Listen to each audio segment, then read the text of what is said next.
Radio Roja Palu 101,8 FM dan Radio Roja Bandung 104.3 FM. Menebar cahaya sunnah.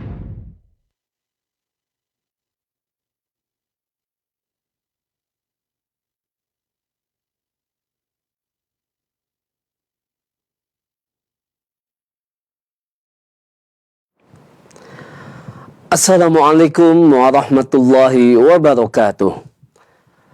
Alhamdulillah wassalatu wassalamu ala rasulillah wa ala alihi wa sahbihi wa mawala.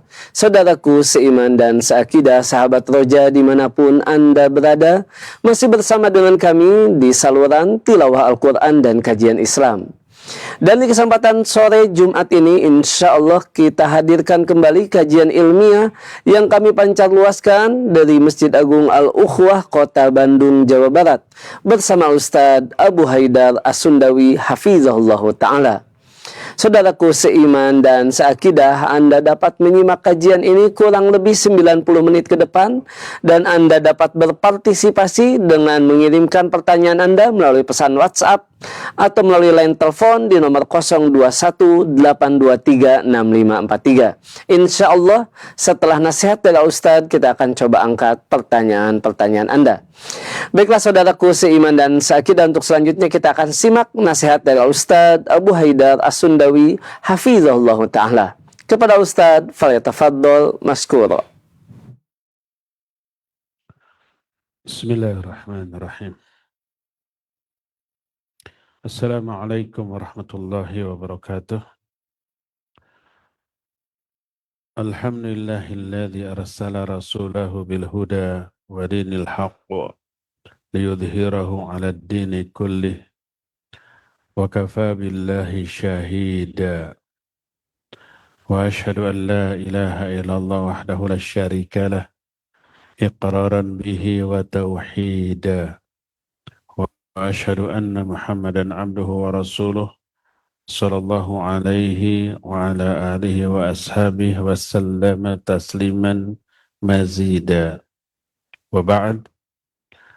Hadirin jamaah Masjid Agung Al-Ukhwah Bandung, juga para pendengar radio Tarbiyah Sunnah Bandung, pendengar radio Roja di beberapa kota, dan radio-radio lain yang ikut gabung, pemirsa Roja TV dan TV-TV lain, serta para netizen, kita kembali berjumpa melanjutkan kajian kitab Al-Qaul Farid Fawaid ala Kitab Tauhid.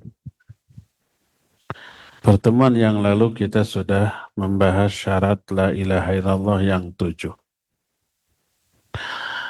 Ayat selanjutnya yang dibahas oleh muallif adalah An-Nisa 36.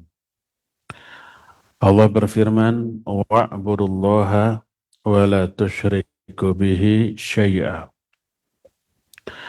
Beribadahlah kalian kepada Allah dan jangan kalian menyekutukan Dia dengan sesuatu pun. Ini ayat tentang tauhid, mentauhidkan Allah dalam hal ibadah. Dari ayat ini ada beberapa faidah atau pelajaran yang sangat berharga. Pertama, kalimat wa'budullaha lalu diikuti dengan wala tusyriku bihi syai'a. Ini melahirkan satu kaidah di dalam syariat. Kalimat pertama, wa'budullaha, perintah. Beribadahlah kalian kepada Allah. Kalimat kedua, larangan. La tusyriku bihi syai'a. Antara perintah dengan larangan di sini dua hal yang bertolak belakang. Apa yang diperintahkan lawan dari apa yang dilarang. Perintahnya ibadah kepada Allah, tauhidkan Allah dalam hal ibadah. Larangannya jangan musyrik. Tauhid dengan syirik adalah lawan. lahir kaidah innal amra bisyai' nahyun an diddih. Perintah untuk melakukan sesuatu berarti larangan dari hal yang sebaliknya. Perintah tauhid berarti larangan syirik. Dan kaidah itu lahir dari salah satunya adalah ayat ini. Kaidahnya menyatakan innal amra bisyai' nahyun an diddih. Perintah untuk melakukan sesuatu berarti larangan untuk yang sebaliknya. Seperti perintah berbuat baik kepada orang tua. Di dalamnya terkandung larangan menyakiti orang tua.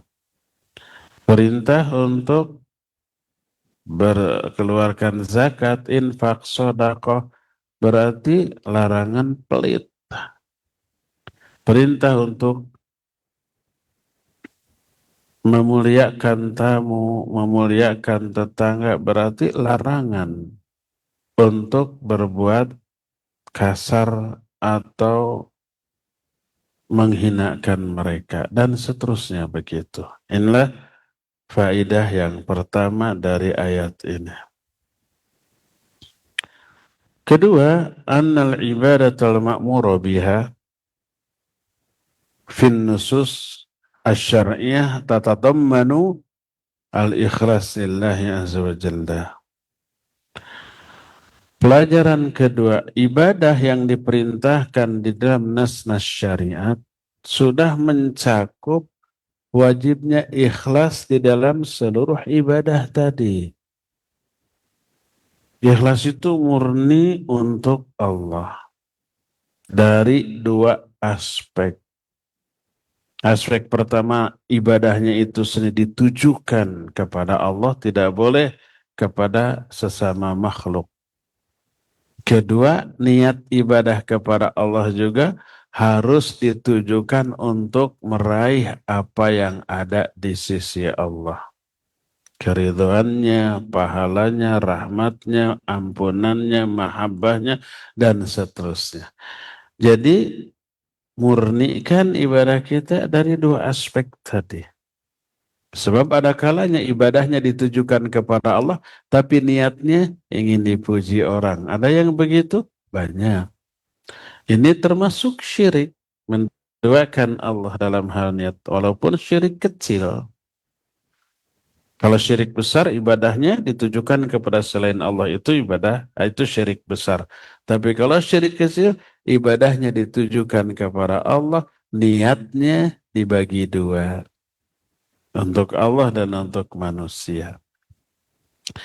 Jadi perintah wa'budullaha wa la tusyriku bihi syai'a itu mengandung makna seluruh ibadah wajib ikhlas. Kenapa?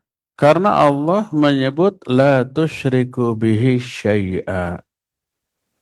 Jangan kalian sekutukan Allah syai'an dengan sesuatu pun. Syai'an disebut nakirah dalam konteks nafi. Nakirah itu umum. Sesuatu. Apa sesuatu itu? Umum sesuatu. Bisa makhluk hidup. Bisa benda mati. Dalam konteks nafi. Nafi itu kalimat negatif. Kalimat negatif itu mengandung kata-kata tidak atau jangan. Nah, wala tusyriku bihi syai'a. Ini kalimat negatif. Jangan kalian menyekutukan Allah syai'an dengan sesuatu pun. Nah, an-naqirah fi siyaqin nahi tufidul umum.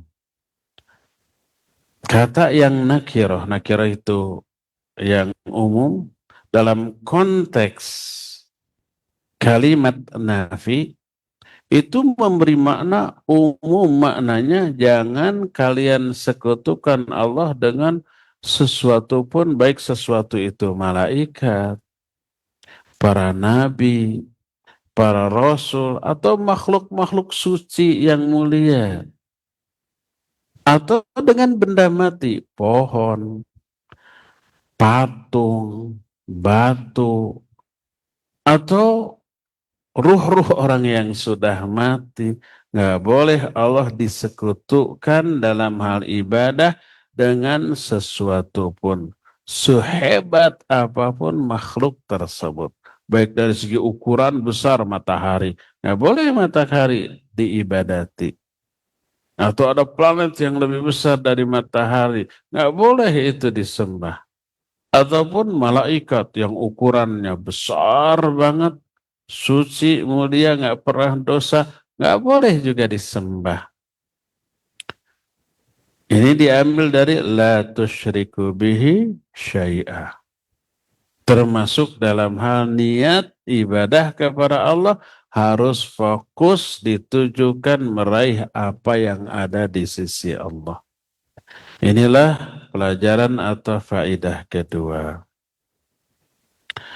Faidah ketiga, anna syirka huwa ja'lu syai'in minal ibadah li ghairillah. Pelajaran ketiga, dari ayat ini kita tahu bahwa definisi syirik adalah menjadikan salah satu jenis ibadah ditujukan kepada selain Allah. Ruku, sujud dengan niat ibadah, tapi kepada selain Allah nggak boleh. Bagaimana kalau sujudnya itu bukan dengan niat ibadah, tapi menghormat? Zaman baheula betul boleh. Malaikat disuruh sujud kepada Adam dan sujud. Yang nggak sujud iblis durhaka. Bukan kepada Adam durhakanya, tapi kepada Allah. Dan itu dengan niat menghormat. Nabi Yusuf sujud ke ayahnya Nabi Yakub. Saudara-saudara Yusuf sujud kepada Nabi Yusuf. Saat itu boleh. Syariat di zaman itu. Tapi begitu di zaman Nabi SAW nggak boleh. Nggak boleh umpah kita membolehkan sujud untuk menghormat dengan dalil malaikat disuruh sujud ke Adam. Nabi Yusuf sujud. Itu mah syariat zaman baheula.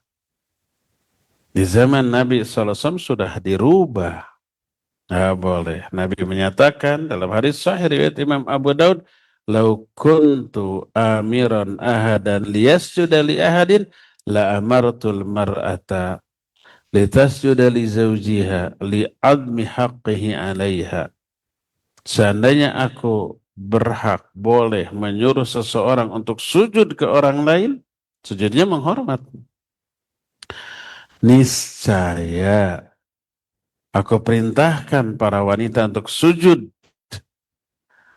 ke suami-suaminya. Saking besarnya hak suami atas istrinya. Kalau boleh. Tapi karena nggak boleh, beliau tidak menyuruh ke para istri sujud ke suami untuk menghormat. Enggak. Karena terlarangnya sujud walaupun dalam rangka menghormatnya. Boleh seorang istri sujud ke suami walaupun dalam rangka menghormat. Seorang anak sujud ke orang tua walaupun dalam rangka menghormat. Seorang murid sujud ke gurunya walaupun dalam rangka menghormat. Siapa orang yang sujud ke sama makhluk dengan niat ibadah, dia musyrik. Siapa yang sujud kepada makhluk dengan niat menghormat, dia maksiat tapi tidak dianggap musyrik. Ada nggak sujud atau ruku ke sesama makhluk yang dibolehkan? Ada. Bukan dengan niat ibadah, bukan dengan niat menghormat, tapi karena ada keperluan. Kok bisa ada keperluan? Bisa, contohnya kita duduk di atas kursi, ada benda, pulpen, koin jatuh ke kolong kursi. Kita nyuruh anak kita, ambilin. Anak kita ngambil sampai posisinya seperti sujud ya. kadang ngadapang. Ngadapang itu apa? Tiarap. Lebih dari sujud itu. Kita ada di atasnya. Apakah anak kita itu niatnya untuk beribadah kepada kita? Bukan. Menghormat kita? Bukan. Untuk apa tuh? Ngambil koin, ngambil ballpoint. Ada hajah, ada keperluan. Seorang sahabat kepala suku bangsa Ansor, namanya Mughirah bin Syu'bah radhiyallahu anhu. Ketika beliau sudah masuk Islam, hormatnya kepada Nabi luar biasa. Ketika Mughirah melihat Nabi berwudu pakai sepatu, maka pas Nabi SAW giliran mencuci sepatu, Mughirah membungkuk di hadapan Nabi. Bungkuknya lebih dari ruku. Untuk apa? Mau membukakan sepatu Nabi SAW. Apakah bungkuknya Mughirah kepada Nabi itu beribadah kepada Nabi? Bukan. Menghormati dengan cara bungkuk? Bukan. Untuk apa? Karena ada keperluan, yaitu membukakan sepatu. Oleh Nabi SAW dikatakan, da'auhuma fa inni adkhaltuhuma zahiratain. Biarkan, jangan dibuka. Karena aku memasukkan kedua sepatuku ini, memakai dua sepatu dalam keadaan suci. Lalu beliau mengusap bagian atas dari sepatunya. Beliau melarang itu nggak perlu dibuka, bukan melarang membungkuknya. Nah, Mughirah membungkuk itu karena ada keperluan. Kalau ada keperluan boleh. Umpamanya orang tua kita sudah sepuh duduk di bawah, kita datang, mau menyalami beliau, mau memeluk beliau. Nggak mungkin orang tua disuruh, ayo berdiri, saya nggak mau musyrik. Nggak mungkin begitu. Boleh kita membungkuk, peluk, atau mencium tangannya. Membungkuknya bukan hormat, bukan juga menyembah, tapi karena ada keperluan. Anak kecil pakai sepatu, ternyata lepas talinya. Ibunya mau menalikan tali sepatunya. Apa yang terjadi? Ibunya bungkuk di hadapan anaknya. Bungkuknya lebih dari ruku.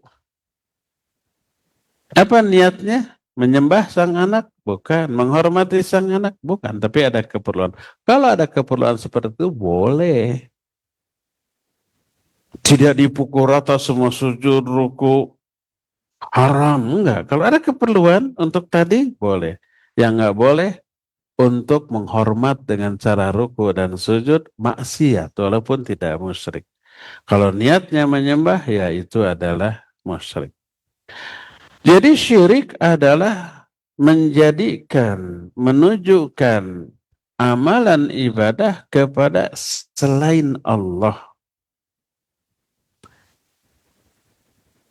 Apapun bentuk ibadah itu, ruku, sujud, menyembelih itu ibadah.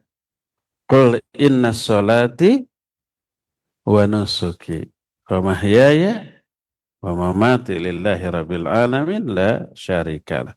Katakan olehmu, sesungguhnya sholatku wa nusuki, sesembelihanku, hidup matiku untuk Allah. Itu ibadah menyembelih itu. Fasholli li rabbika wanhar. Salatlah kamu karena Allah dan menyembelihlah juga karena Allah. Berdoa, ad-doa huwal ibadah. Doa itu ibadah. Maka tujukan doanya kepada Allah karena itu ibadah. Ketika orang berdoa kepada selain Allah berarti ibadah kepada selain Allah. Jadi syirik artinya menunjukkan amal ibadah kepada selain Allah Azza wa Jalla. Ada sebagian ulama yang mentakrif atau mendefinisikan syirik dengan musawatu ghairillahi billah fima huwa min khasaisillah. Makna syirik yang kedua, ini oleh sebagian ulama, menyamakan selain Allah dengan Allah dalam perkara yang khusus bagi Allah. Disamakan Allah dengan makhluk atau disamakan makhluk dengan Allah, maka itu tidak boleh. Dan itu termasuk syirik. Kalau umpamanya Allah mendengar, makhluk juga mendengar, lalu ada orang berkata sama mendengarnya, itu nggak boleh. Syirik dalam bidang rububiyah. Betul Allah mendengar, kita mendengar, tapi hakikat dan kaifiat mendengarnya jauh berbeda. Laisa kamitslihi syai'un. Jangankan Allah dengan makhluk, makhluk dengan makhluk, cara mendengarnya berbeda. Allah mengetahui, kita mengetahui, cara dan hakikat kualitas mengetahuinya beda. Kita aja dengan semut beda. Cara mengetahui gula. Kalau kita mau mengetahui gula gimana caranya? Dilihat, dicoba manis. Oh, gula. Sebab kalau hanya bentuk kan banyak yang mirip gulanya. Soda api itu milik gula, mirip gula. Pecin mirip gula. Rasanya beda. Cara kita mengetahui adanya gula dengan dilihat dan dicoba. Oh, ini gula nih manis. Gimana caranya semut mengetahui adanya gula? Gula tumpahin, kopi yang manis tumpahin. Semutnya nggak ada. Nggak berapa lama tiba-tiba pring, semut menyerbu gula yang tumpah itu. Gimana caranya semut tahu ada gula di sana? Sama dengan kita? Enggak. Gimana caranya? Wallahu alam, kita nggak tahu. Apa lihat, ada seorang lihat lalu memanggil, kita nggak tahu apakah semut punya mata apa tidak ya. Saya nggak memperhatikan. Mungkin dia mengetahui dengan anten, kan punya antena di kepalanya ya. Mungkin pakai antena. Si gula itu mengirimkan sinyal, halo di sini ada aku gitu, ketangkap lalu. Apakah begitu? Wallahu a'lam. Yang jelas cara manusia dengan semut dalam hal mengetahui gula jauh beda. Itu makhluk dengan makhluk loh. Cara mendengar kita dengan binatang beda.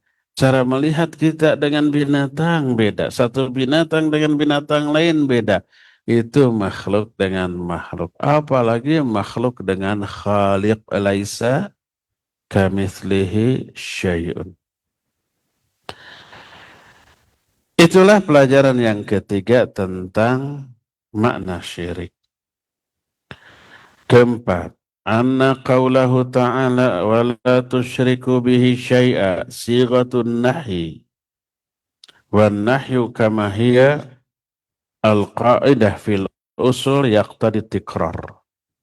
Faqawluhu wa la tusyriku bihi syai'a yufidu annahu la yajuzu ayushraka ma'allahi fi ayyi halin minal ahwal.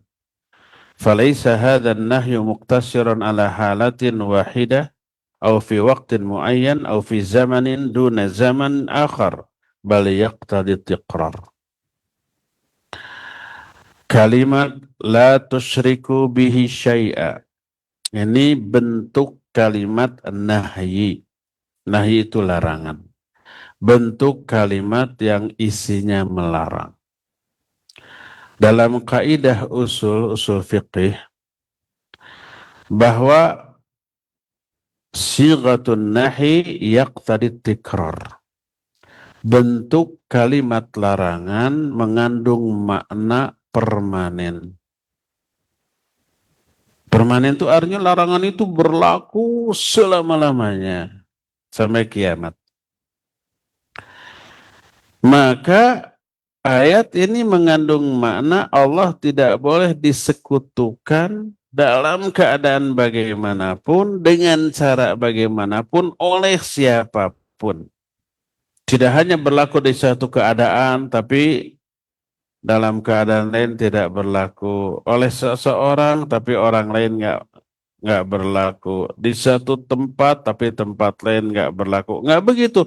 Dimanapun, kapanpun, oleh siapapun, dalam keadaan bagaimanapun, bagaimanapun caranya. Semua perbuatan syirik terlarang secara permanen. Maka nggak boleh sekali-kali, nggak apa-apalah syirik sekali saja, nggak boleh.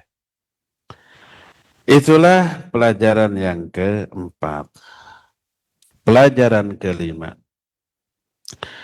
Annal ubudiyata min a'zami arkaniha mahabbatullah azza wa jalla.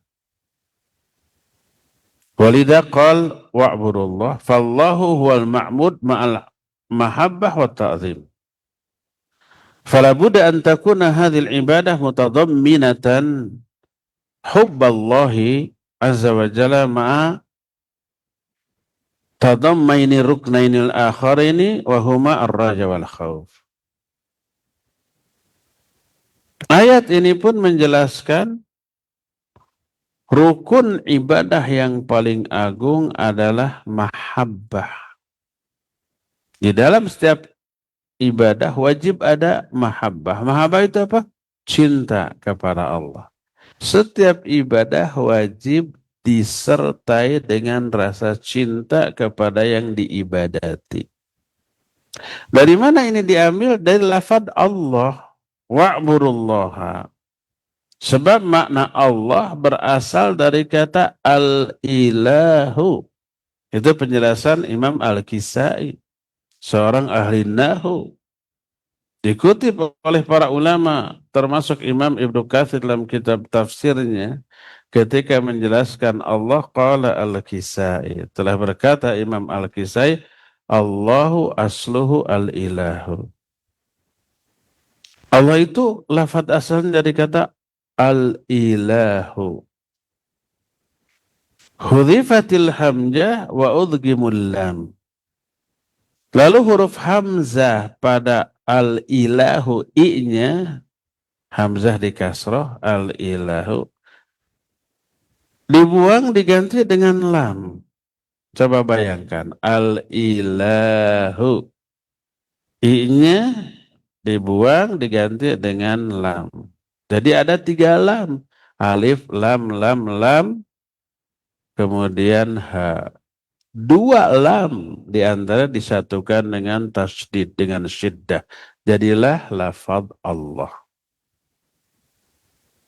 Allah itu selalu pakai alif lam, nggak bisa tidak. Makanya lafaz Allah adalah lafaz yang paling ma'rifat. Paling ma'rifat, paling tertentu. Kalau Allah, sesembahan yang itu tuh, nggak ada yang lain. Allah berasal dari kata al-ilah. Sedangkan makna al-ilah adalah al-ma'budu hubban wa ta'ziman. Makna ilah adalah sesuatu yang diibadati karena mencintai dan mengagungkan yang diibadati tersebut. Maka dalam lafaz Allah wajib terkandung, pertama ada mahabbah, rasa cinta kepada Allah. Yang kedua ada pengagungan kepada Allah Azza wa Jalla. Ini rukun dari ibadah. Wajib ada rasa cinta. Apa efeknya? Kalau ibadah disertai dengan rasa cinta, efeknya pertama dia senang melakukan ibadah itu. Kedua, enjoy, menikmati karena beribadah kepada yang dicintai, melaksanakan perintah yang dicintai. Maka kita akan melakukannya dengan semaksimal yang kita bisa, disertai dengan perasaan senang dan betah. Ini yang kurang terhayati oleh umumnya kaum muslimin. Banyak di antara mereka ibadah dilakukan, tapi ada rasa malas, ingin segera selesai. Kalau sedikit lama menggerutu, gitu kan? Kalau imam umpamanya sholat membaca surat yang apanya deh, lama-lama amat, panjang amat, ingin segera selesai. Karena mahabbahnya kepada Allah yang dia cintai tidak ada. Coba bayangkan kalau ada orang yang kita suka, yang kita cintai. Kita ingin ketemu, melihat dari jauh aja senang, apalagi bertemu, dialog, ngobrol. Seharian betah atunya, ada yang mengalami begitu enggak? Iya. Coba pengantin baru, tapi dengan syarat saling mencintai. Dan nggak mau pisah tuh. Sedikit umpah keluar kamar untuk ke WC, terus buru-buru. Lama amat, padahal baru 2 menit tuh. Ingin segera ketemu lagi. Itu baru ke orang loh. Ada di sini yang sudah jadi kakek, punya cucu, cinta sayang, iya. Kangen nggak? Kangen. Kalau ketemu, seneng. Kalau cucunya masih bayi, ingin digulang gaper, diciumi di pangku. Kalau cucunya sudah bisa jalan, sudah lari, ingin main-main. Masuk maghrib, cucunya pulang ke orang tuanya, kita ke rumah kita, ingin segera besok, ingin ketemu lagi cucu. Kan gitu, kangen. Itu ke orang loh. Seorang mukmin kepada Allah harus lebih dari itu. Ketika bertemu dengan Allah melalui salat, melalui zikir, melalui baca Quran, melalui doa, pasti betah. Jadi karena lafaz Allah adalah mengandung makna mahabbah, salah satu di antara rukun ibadah adalah wajibnya ada rasa cinta kepada Allah. Dan ada 2 rukun lainnya selain mahabbah, yaitu roja dan khauf. Roja itu berharap. Khauf itu takut. Dalam ibadah sertakan ketiga-tiganya. Ada cinta kepada Allah dan ini melahirkan perasaan betah ketika ibadah. Ada khauf. Khauf itu takut kepada Allah, takut azabnya, takut murkanya, takut dicuekin. Dan dalam setiap cinta nggak ada cinta tanpa takut, itu nggak ada. Dia di balik cinta pasti takut. Suami dengan istri saling mencintai, ada takutnya. Takut pasangan kita nggak perhatian, takut pasangan kita kepincut orang lain, takut pasangan kita meninggalkan kita, takut pasangan kita marah murka ke kita, kan pasti ada. Kepada orang yang atau sesuatu yang dicintai, baik orang ataupun benda mati, pasti di dalam rasa cinta ada juga rasa takutnya. Takut kehilangan, takut rusak, dan seterusnya. Dan ada berharap, cinta, roja, dan khauf. Rojanya bukan nama radio. Rojanya berharap. Mengharapkan apapun yang ada di sisi Allah, mengharapkan kecintaannya, mengharapkan pahalanya, keridhoannya, rahmatnya, ampunannya, surganya, dan seterusnya. Takut terhadap azabnya, murkanya, laknatnya, dan seterusnya. 3 ini harus disertakan dalam setiap ibadah kita, karena 3-tiganya menjadi rukun ibadah. Itu 5 faedah yang bisa kita ambil dari ayat tadi.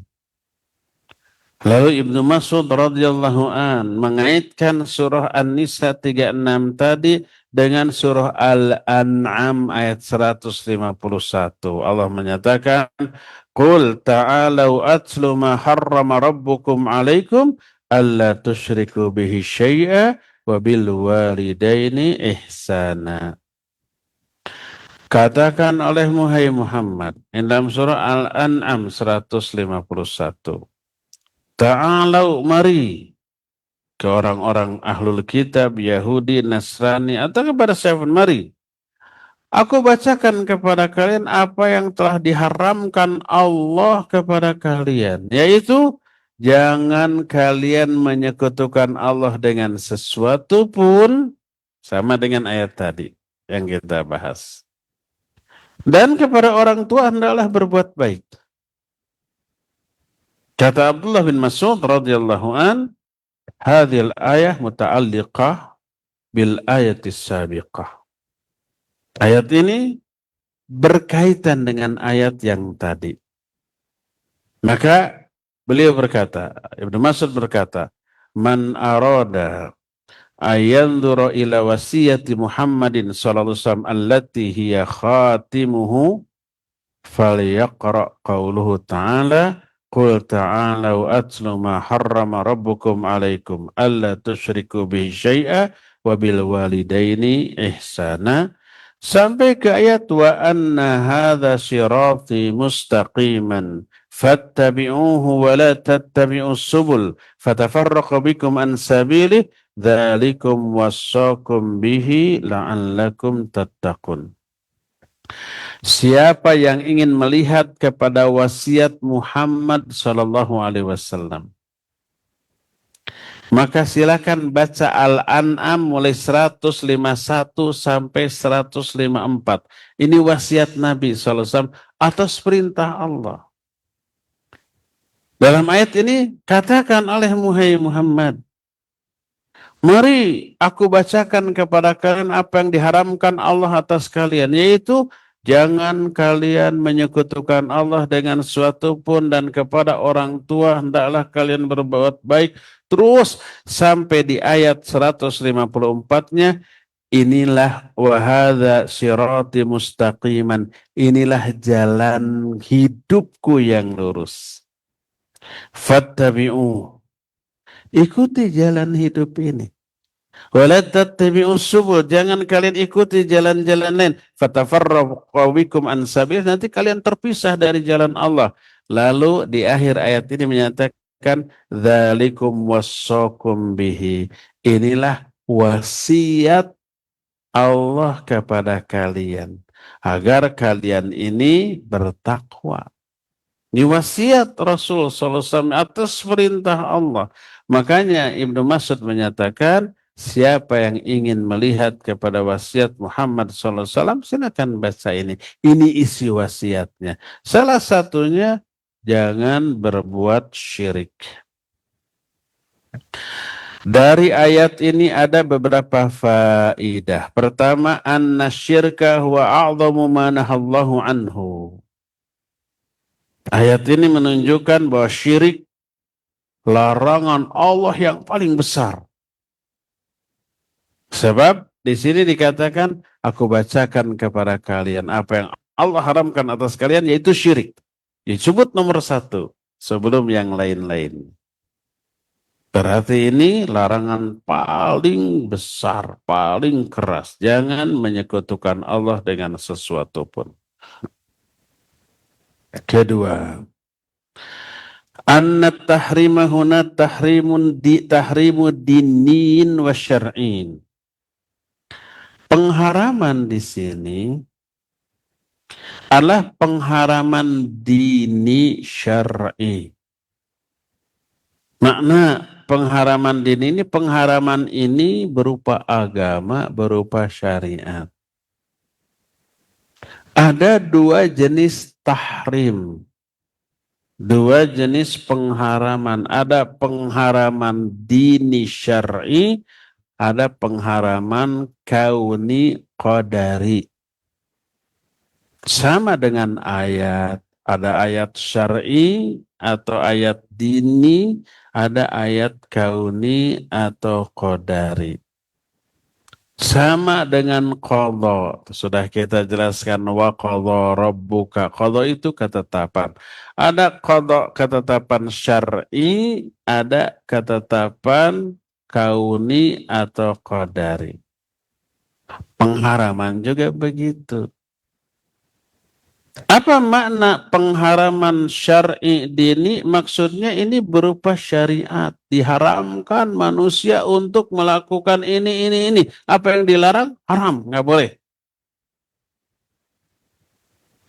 Dan apa yang Allah larang di dalam ayat itu pasti buruk dan dibenci oleh Allah. Makanya dilarang. Dan diancam azab orang yang melanggar larangan ini. Itu pertama, pasti dibenci itu yang dilarang itu.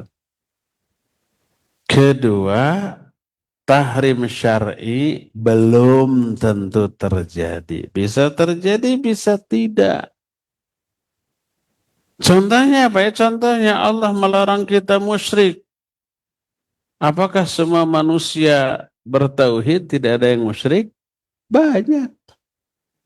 Larangan Allah yang berupa syariat tidak terjadi. Buktinya apa? Yang dilarang itu banyak dilanggar. Nyaris semua yang Allah larang dilanggar oleh kebanyakan manusia. Allah mengharamkan dusta, dilanggar kadang oleh kaum muslimin. Allah mengharamkan mabuk, judi, riba, zina, maling. Apakah semua manusia taat? Tidak, lebih banyak yang tidak taat. Lebih banyak yang melanggar daripada yang taat. Itu karena pengharaman di sini pengharaman syar'i. Semua ketetapan Allah baik perintah atau larangan berupa syariat belum tentu terjadi. Allah umpama menyuruh beribadah, ya ayyuhan nasu'budu rabbakum. Hai manusia, beribadahlah kalian kepada Allah. Apakah semua manusia ibadah? Tidak, banyak yang tidak, lebih banyak yang tidak. Allah melarang wala tusyriku bihi syai'a. Jangan kamu sekutukan Allah dengan sesuatu pun. Apakah semua manusia taat? Semua manusia bertauhid? Tidak, banyak yang syirik. Karena syariat belum tentu terrealisir dalam kehidupan manusia. Ini tahrim yang pertama. Tahrim yang kedua, tahrim qadari kauni. Pengharaman yang berupa takdir atau ketetapan Allah. Ini mah pasti terjadi.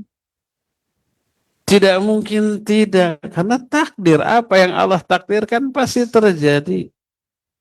Kullu ma syaa kana wa ma lam yasha' lam yakun. Semua yang Allah kehendaki pasti terjadi. Apa yang tidak Allah kehendaki tidak mungkin terjadi. Maksudnya ini masyiah qadariyah kauniyah. Ini kehendak yang berupa takdir yang Allah terapkan di alam. Semua yang Allah kehendaki berupa takdir pasti terjadi. Masyiah juga ada dua, ada kehendak syar'i, ada kehendak kauni qadari. Kehendak syar'i adalah kehendak Allah yang berupa syariat. Ibadah, sholat, jangan mabuk, jangan zina, jangan mencuri. Itu kehendak Allah yang berupa syariat. Kalau kehendak Allah berupa syariat, belum tentu terjadi. Buktinya nggak semua orang ibadah, nggak semua orang taat, tunduk, patuh gitu. Tapi kalau kehendak yang berupa takdir pasti terjadi, termasuk tahrim. Contohnya apa? Contohnya dalam surah Al-Qasas ayat 12. Allah menyatakan, وَحَرَّمْنَا عَلَيْهِ الْمَرَادِئَ مِنْ قَبْلِ. Kami haramkan atas Nabi Musa seluruh wanita yang menyusui. Allah menggunakan lafaz وَحَرَّمْنَا عَلَيْهِ ketika Fir'aun menerapkan aturan karena ada ramalan bahwa ada nanti turunan Bani Israel. Bani Israel itu bangsa yang dijajah oleh bangsa Fir'aun. Nanti akan ada yang menggulingkan kekuasaan Fir'aun. Makanya untuk mengantisipasi semua bayi laki-laki bunuh. Kalau bayinya wanita biarkan. Ibunda Nabi Musa ngandung borojol laki-laki. Apa yang terjadi? Takut dibunuh, akhirnya masukkan ke peti, dihanyutkan ke sungai Nil. Allah yang ngatur sungai Nil itu mengalir ke istana si Fir'aun. Dipungut, ada bayi lucu. Tadinya mau dibunuh tapi dilarang. Udah kita adopsi. Akhirnya karena ini baru borojol, sehari itu langsung dihanyutkan. Kalau tidak dihanyutkan kan dibunuh ya. Ketahuan oleh penggawa si Fir'aun pasti dibunuh. Dihanyutkan. Maka sebagai bayi lapar dia butuh ASI. Maka dipanggil wanita-wanita yang sedang menyusui untuk disusui. Apa yang terjadi? Bayi ini nggak mau menyusu. Allah menyatakan waharramna alaihil maradi'a min qabl. Kami haramkan, makna kami haramkan, kami cegah bayi ini untuk menyusu kepada wanita-wanita yang menyusuinya. Nah, ini pengharaman qadari kauni berupa takdir, bukan berupa syariat. Dan realitanya terjadi. Nabi Musa tidak mau menyusu kepada wanita lain, datang istri kakaknya yang dari tadi mengikutinya, lalu diberitahu, mau nggak aku beritahukan kepada kalian wanita yang mau menyusuinya? Ditunjukkan ke ibunya, baru mau nyusu tuh. Akhirnya ibunya dipanggil, tinggal di istana dengan aman menyusui bayinya sendiri. Jadi dalam ayat ini Allah menyatakan haramna alaihil maradi'a min qabl. Kami haramkan Musa untuk menyusu ke wanita lain. Pengharaman di sini bukan pengharaman syar'i tapi kauni qadari. Maknanya nggak mau Musa menyusu ke wanita lain. Contoh lain dalam surah Al-Anbiya ayat 95, wa haramun ala qaryatin ahlaknaha annahum la yarji'un. Kami haramkan atas sebuah negeri yang sudah kami binasakan bahwa mereka itu akan kembali. Semua yang sudah Allah musnahkan, musnah sudah. Sehebat apapun. Wa kam ahlakna qablahum min qarnin hum asyaddu minhum batsha. Fanaqabu fil bilas fahal mim mahis. Betapa banyak negeri-negeri yang lebih kuat, lebih hebat dari kalian sudah kami musnahkan tuh. Dulu kita mendengar ada kaum Ad, ada kaum Thamud, kaum Tuba, itu hebat. Mereka itu ukurannya apa, fisiknya kuat-kuat, raksasa gitu, memahat rumah dari batu-batu. Kita nggak akan mampu. Sekarang musnah, nggak ada yang tersisa. Kata Allah, wa haramun ala qaryatin ahlaknaha. Kami haramkan atas suatu negeri yang sudah kami binasakan untuk kembali. Dicegah oleh Allah Azza wa Jalla. Pengharaman ini pengharaman kauni qadari, bukan syar'i.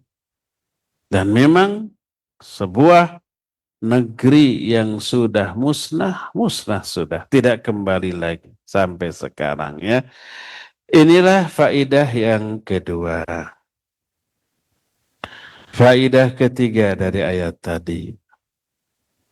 Jawazu munadharatil kuffar wa tawaifil mubtadi'ah.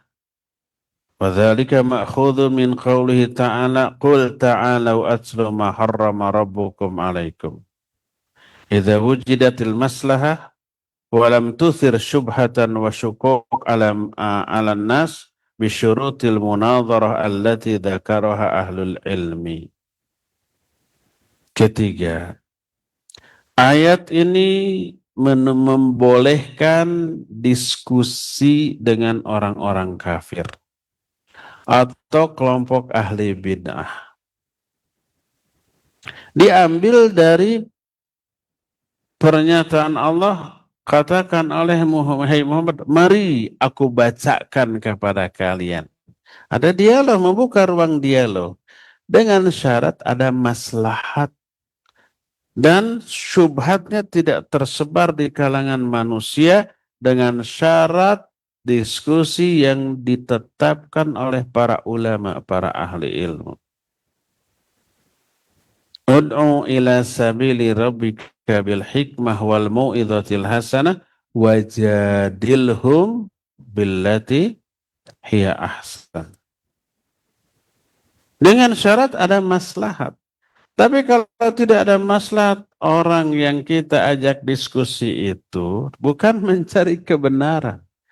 Penuh cacian, makian, udah terkalahkan hujahnya juga di belakang tetap ngeyel. Orang itu orang jahil, maka berpalinglah dari seorang seperti itu. Allah menyatakan, khudhil afwa wa'mur bil urfi wa'arid anil jahilin. Jadilah kamu pemaaf. Perintahkan orang lain untuk berbuat baik dan berpalinglah dari orang-orang bodoh. Kalau tidak ada maslahat, hanya mengundang madarat, maka tidak boleh. Ini faidah ketiga. Faidah keempat, wujubud da'wah ila tauhidillah wa hadha ma'khudun min qawlihi qul ta'alau atslu ma harrama rabbukum alaikum.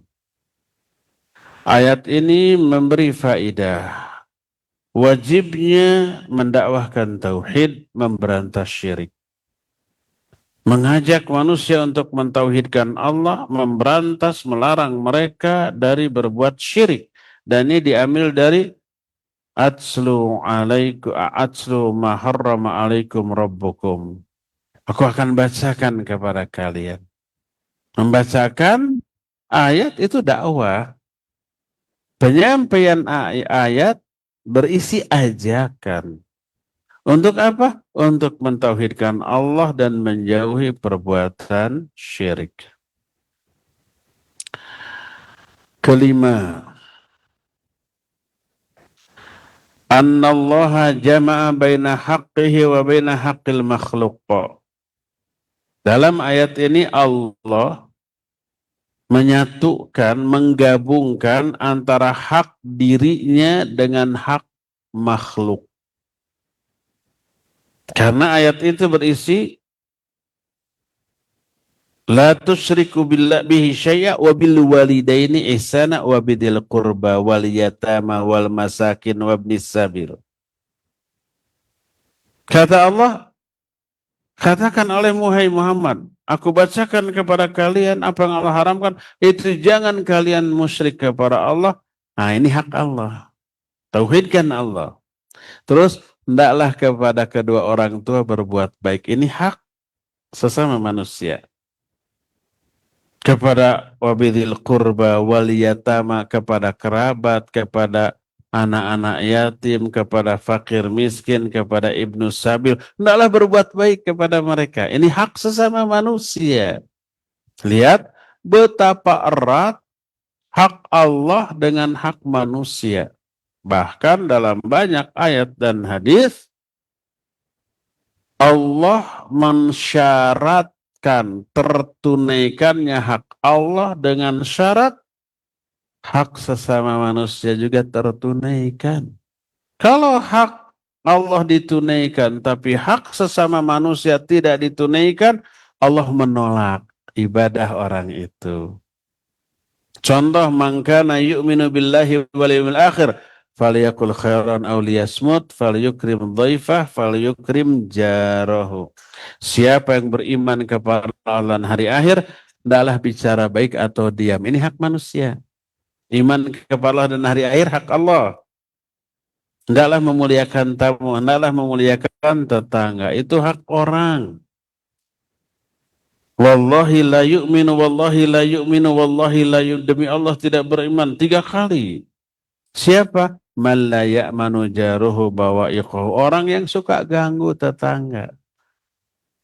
Jadi orang itu umpamanya ibadahnya rajin, tapi ngeganggu, nyakitin tetangga. Kata Allah nggak beriman.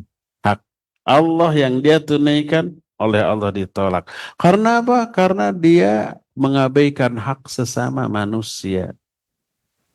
Nabi SAW menyatakan, man la yashkurin nas la yashkurullah. Siapa yang tidak bersyukur kepada manusia, berarti dia tidak bersyukur kepada Allah.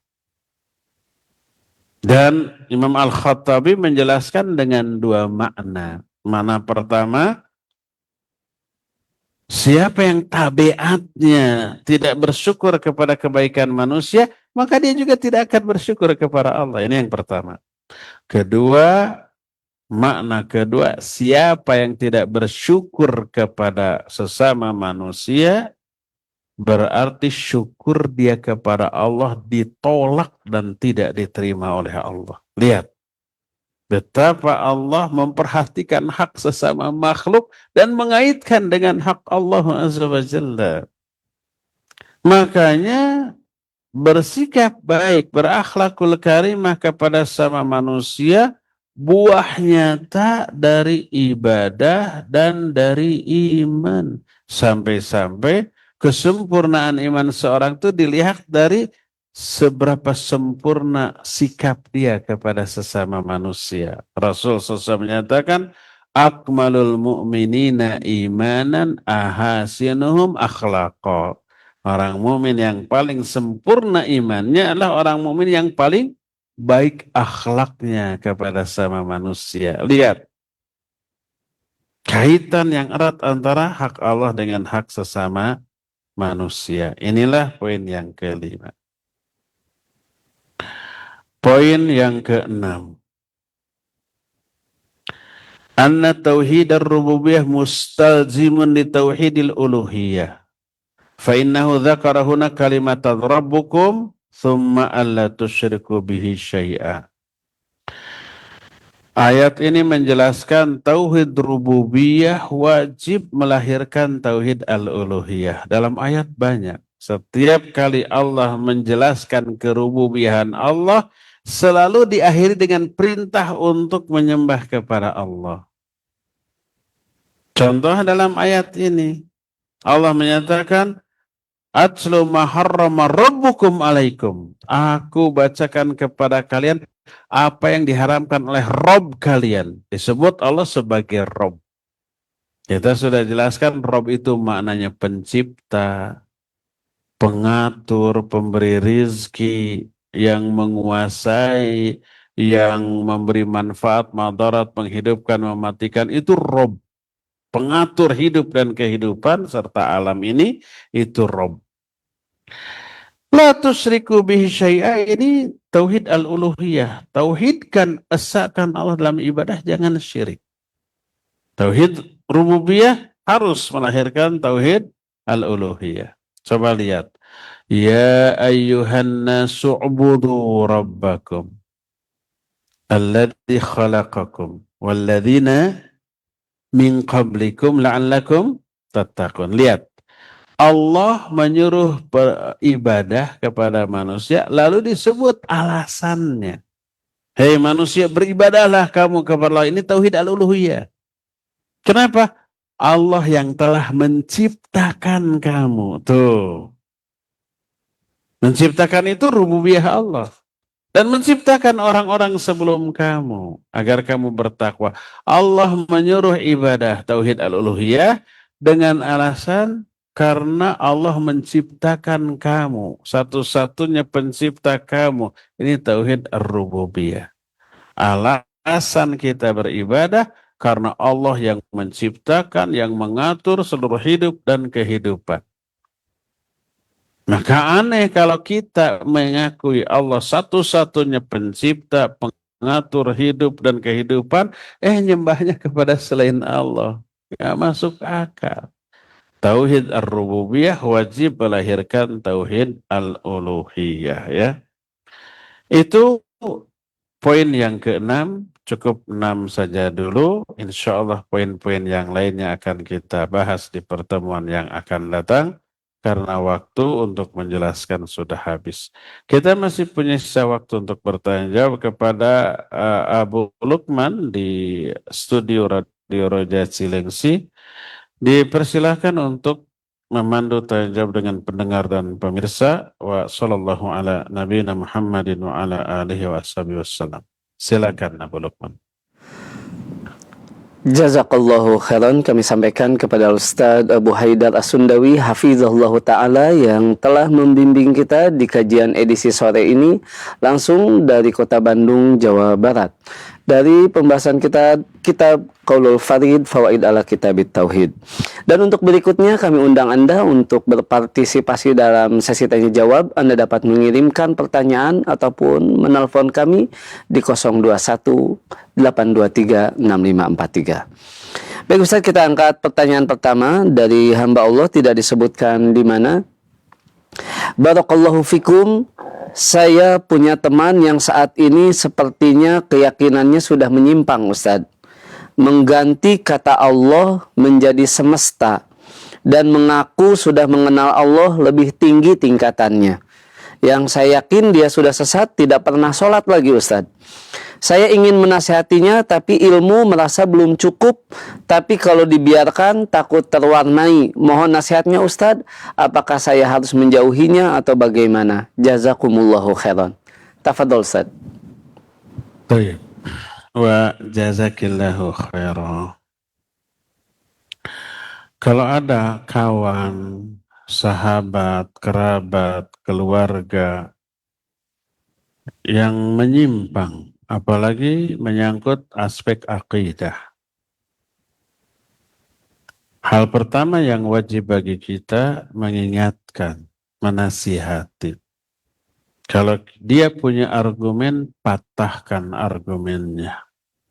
Semoga dengan dipatahkannya argumennya, dia sadar akan kesalahannya, lalu rujuk kepada yang benar. Itu yang pertama. Kedua, kalau ternyata melahirkan debat kusir, hujah kita belum terkuasai, sementara dia sudah banyak baca, banyak merenung. Kita tidak mampu mematahkan hujah dia, maka kalau diskusi, dialog melahirkan madarat, hindari. Karena tujuan utama dari dialog atau diskusi adalah adanya maslahat. Kalau tidak ada maslahat malah madarat, hindari. Terus apa yang kita lakukan? Pertama, doakan dari jauh. Kedua, kalau ada orang yang bisa mematahkan argumentasi dia, minta tolong ajak dialog dia. Pemahamannya keliru gitu. Apa boleh minta tolong ke ustadz? Boleh, cuma apa mau apa tidak. Karena apa? Pertama sibuk.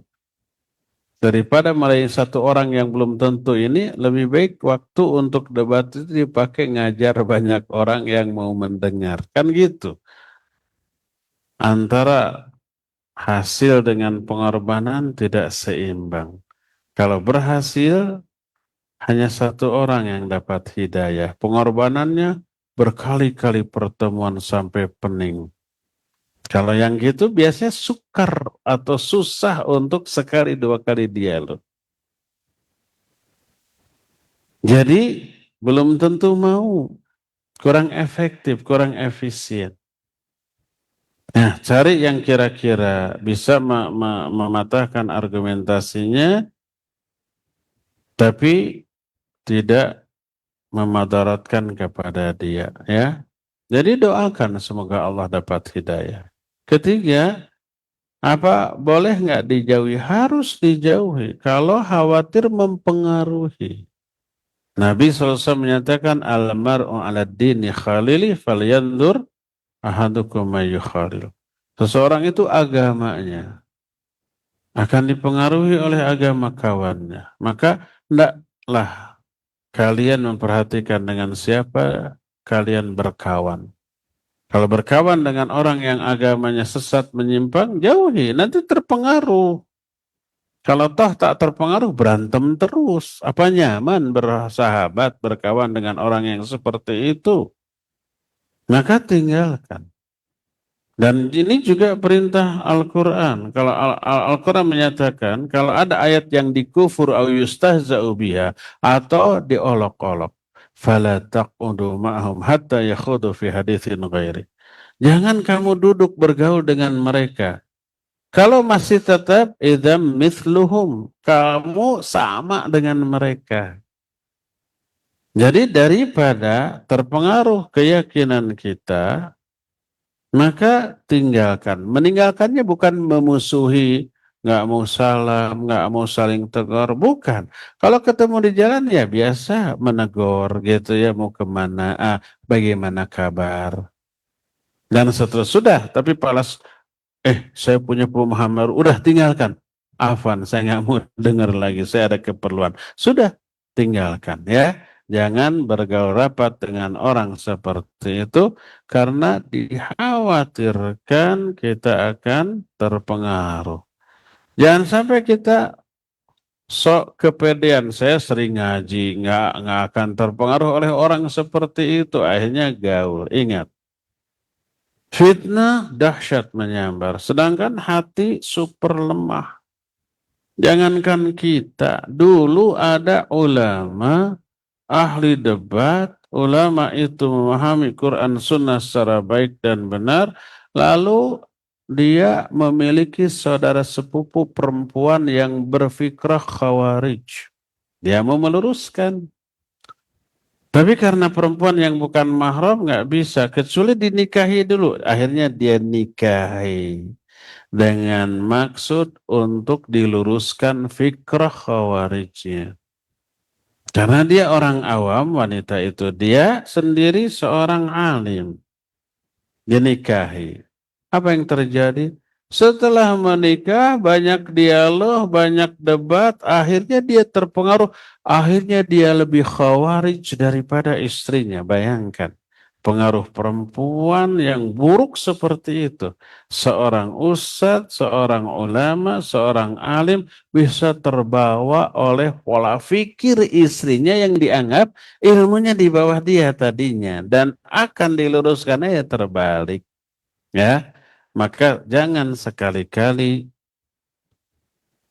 kita memiliki pemikiran saya tidak akan terpengaruh oleh kesesatan dia. Jangan. Khawatir suatu saat kena ya. Wallahu a'lam bissawab. Silakan lagi Adyar. Jazakallahu khairan Ustaz atas penjelasannya, dan berikutnya kita angkat penanya melalui line telepon di 021 823 6543. Kami persilahkan.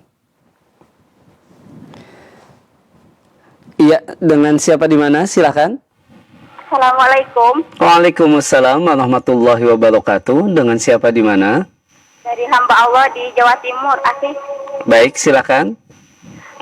Ini Ustadz, anak kan berwasiat. Nanti kalau kan kami hanya hidup berdua dengan kakak perempuan. Nanti kalau kami berdua itu nggak usah ditahlilin, nggak usah ditujuh hariin, pokoknya nggak usah lah gitu. Jadi anak itu nabung sendiri masalah ke akhirat. Kalau ada misalnya ada wakaf air itu anak juga ikut nyumbang. Kalau ada masjid juga ikut nyumbang gitu. Baik. Itu bilang kayak gitu sama keluarga Ustadz. Itu tapi kalau masalah sekian-sekiannya enggak ini berapa enggak disembunyikan lah, enggak dikasih tahu gitu. Itu gimana Ustadz menurut syariat Ustadz? Baik. Takutnya nanti jadi syirik Ustadz. Penjelasan syukron jazakallahu khair. Assalamualaikum warahmatullahi wabarakatuh. Waalaikumsalam warahmatullahi wabarakatuh. Tafadhol Ustaz. Iya. Hamba Allah fulanah di Jawa Timur. Hidup berdua dengan kakak. Orang tuanya mungkin sudah tidak ada. Terus mungkin dua-duanya belum bersuami. Saya anjurkan segeralah nikah. Nah sekarang dia berwasiat kalau saya mati jangan ditahlilin. Berarti wasiatnya ke kakaknya ya. Atau mungkin ke kerabatnya yang lain, ada pamannya, ada bibinya gitu. Wallahu a'lam. Wasiat ke keluarganya kalau mati jangan diadakan ritual apapun. Boleh? Bukan boleh, bagus. Boleh. Bahkan wasiat tolong kalau saya mati hubungi Ustaz Fulan. Suruh dia yang ngurus. Bukan dimandiin. Karena nggak boleh wanita dimandikan oleh laki-laki. Tapi nanti Ustaz itu akan menyuruh wanita yang dia percaya untuk memandikan, mengkafani. Nanti yang mengurus sholatnya, kemudian penguburannya Ustaz sunnah yang dia percaya. Boleh? Boleh, bagus, nggak apa-apa ya. Kalau ternyata kenyataannya nanti beda, oleh keluarganya ditahlilin, atau ada ritual-ritual yang bukan dari Islam, ya dia tidak berdosa. Yang berdosa yang masih hidup. Yang mengurus jenazah dengan cara-cara yang keliru, itunya yang dosa ya. Itu pertama. Kedua, tadi dikatakan penanya ini menyuruh atau dia suka nyumbang. Untuk apa? Air tadi teh? Untuk kepentingan-kepentingan sosial. Bagus nggak? Banget bagusnya. Menyumbang untuk pembuatan sumur, MCK umum, atau membuat irigasi, itu pahalanya jariyah. Kata Nabi SAW, sab'atun yajri lil abdi ujuruhunna fi qabrihi ba'da mautihi. Ada 7 yang pahalanya mengalir terus kepada seorang hamba ke alam kuburnya setelah kematiannya. Nah, salah satunya adalah semuanya aksi sosial ini, ya. Salah satunya adalah orang yang mengalirkan sungai, membuat sungai untuk irigasi pengairan. Terus orang yang menggali, membuat sumur untuk kepentingan umum. Atau man gharasan nakhlan au gharsan, orang yang menanam pohon. Jadi tidak ada seorang pun hamba yang menanam pohon lalu dimakan daunnya kayak buahnya baik oleh orang atau oleh binatang, illa lahu bihi shadaqah, kecuali itu jadi sedekah bagi yang menanamnya. Menanam pohon, bikin sumur, mengalirkan air sungai, itu aksi sosial yang pemanfaatannya permanen dan terasa oleh banyak orang. Itu mengalir terus, dia sudah mati ke alam kubur, tapi hasil karyanya, aksi sosialnya masih manfaat bagi orang yang masih hidup, ngalir terus ke alam kuburnya tuh. Ya, jadi menyumbang untuk kepentingan umum, bukan hanya kaum muslimin saja, orang kafir memanfaatkan, binatang memanfaatkan, ya nggak apa-apa, boleh, bagus. Dan pahalanya pahala sedekah, mengalir terus. Buka peluang, kesempatan untuk memberi manfaat kepada orang lain, itulah manusia terbaik. Kata Nabi SAW, khairun nas anfa'hum linnas. Sebaik-baik manusia adalah manusia yang paling manfaat, paling banyak memberi manfaat dengan apapun. Kalau umpamanya kita punya rumah di pinggir jalan, kita ada garasi atau halaman, bebaskan orang untuk parkir di sana atau untuk atret, kan gitu. Setiap kali ada orang yang ikut parkir dapat pahala. Jangan ditarif 20.000. Setiap kali ada orang ikut muter di sana mundur, kan suka ada ya. Itu dapat pahala. Kan rata-rata kita ditutup atau halaman depan rumah itu dipasangi apa benda biar nggak ada orang parkir atau nggak ada orang muter di sana, kan gitu. Pelit amat, nggak mau pahala dia. Bukakan pintu garasi, halamannya kosongkan, barangkali ada orang yang mau muter. Barangkali ada orang yang butuh parkir untuk kepentingan sebentar. Jadi pahala, jangan menggerutu. Ya, pernah nggak kita lagi naik mobil, jalannya sempit, mau muter nggak ada, terus ada halaman orang, terus kita parkir di sana, belok, atret, balik lagi, merasa merasa tertolong, iya, senang. Orang lain juga begitu. La yu'minu ahadukum hatta yuhibba li akhi ma yuhibbuhu li nafsihi minal khair. Tidaklah beriman salah seorang di antara kalian sebelum dia mencintai kebaikan untuk saudaranya sebagaimana dia mencintai kebaikan itu untuk dirinya sendiri. Kalau kita suka orang ngasih lahan parkir, ngasih lahan untuk muter, kita suka orang lain begitu ke kita, maka kita pun harus begitu. Apalagi kantor, yayasan, dakwah, atau travel umroh dan haji punya halaman itu dipasang. Dilarang parkir di sini. dilarang muter di sini, pelit, merusak citra dari dakwah itu sendiri. Ini yayasan dakwah tapi pelit, sodakoh dengan parkir aja nggak mau tuh. Itu ladang pahala, akhi, ya. Biarkan orang-orang ambil manfaat dari apapun yang kita punya, maka itu adalah sodakoh bagi kita, ya. Wallahu a'lam bishawab. Cukup ya, sampai di sini saja. Insya Allah kita akan kembali berjumpa di hari Jumat yang akan datang melanjutkan kajian kitab ini. Wa sallallahu ala nabiyina Muhammadin wa ala alihi wa ashabihi wasallam. Wassalamualaikum warahmatullahi wabarakatuh. Waalaikumsalam warahmatullahi wabarakatuh. Kami ucapkan jazakallahu khairan kepada Ustadz Abu Haidar As-Sundawi hafizahullah ta'ala yang telah membimbing kita untuk kajian di Jumat sore hari ini langsung dari Masjid Agung Al-Ukhuwah Kota Bandung, Jawa Barat. Dan kami ucapkan pula jazakumullahu khairan untuk Anda sahabat Roja dimanapun Anda berada. Semoga kebersamaan kita membawa ilmu yang bermanfaat. Dan mohon maaf untuk penanya yang begitu banyaknya yang belum bisa kita angkat pertanyaan di kesempatan sore hari ini.